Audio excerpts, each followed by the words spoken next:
حیران ہوا، مجھے معلوم نہیں تھا۔ اچھا اس کے بعد اس نے جب اسلام کا فیصلہ کیا تو اس کے سامنے سوال آیا کون سی فقہ اختیار کروں؟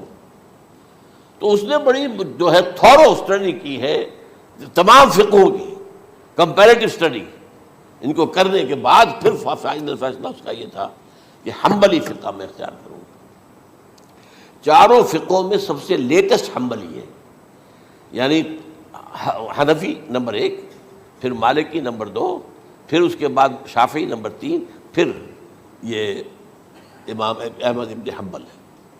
اور امام احمد ابن حنبل کے زمانے تک احادیث بہت بڑے پیمانے پر جمع ہو چکی تھی، جبکہ ابھی حضرت امام ابو حنیفہ کے زمانے میں کوئی اتنا زیادہ جو ہے حدیث کا بھی ذخیرہ نہیں بنا تھا۔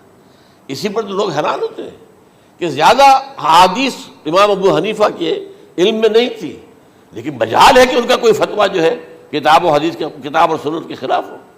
اگرچہ انہوں نے صاف کہا کہ اگر تم پاؤ کوئی ایسی سچی حدیث، پختہ حدیث جو میری کسی رائے کے خلاف ہو تو میری رائے کو دیوار پر دے مارنا اور اس صحیح حدیث کی پیروی کرنا۔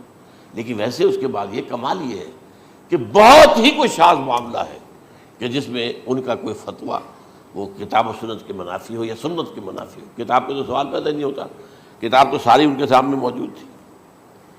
اس کے بعد یہ ہے کہ یاجوج ماجوج، اصل میں بتا رہا تھا آپ کو کہ جب عیسائیت بھی ختم ہو گئی، یہود ویسے ختم ہو گئے، استیصال ہو گیا، جڑ کٹ گئی، اب عیسائیت گویا کہ اسلام میں ضم ہو گئی، عیسائیت مذہب ختم، یہودی خود ختم۔ اب یہ طاقت کتنی ہو جائے گی؟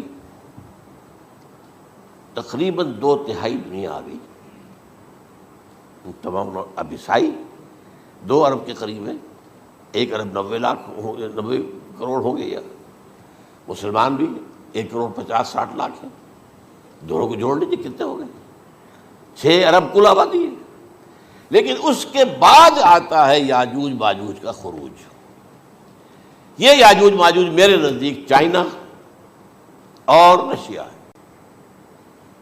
ان کی مجموعی طاقت اتنی ہوگی اور یہ اس طرح آئیں گے ہر اونچائی پر سے اترتے ہوئے، پھسلتے ہوئے، جیسے 1962 میں جب وار ہوئی تھی بٹوین چائنا اینڈ انڈیا 1962 میں، تو وہ اس وقت کا نقشہ جو آج بھی اخبارات میں پڑھتا تھا تو یاد، waves after waves of Chinese soldiers were coming down the slopes of Himalayas۔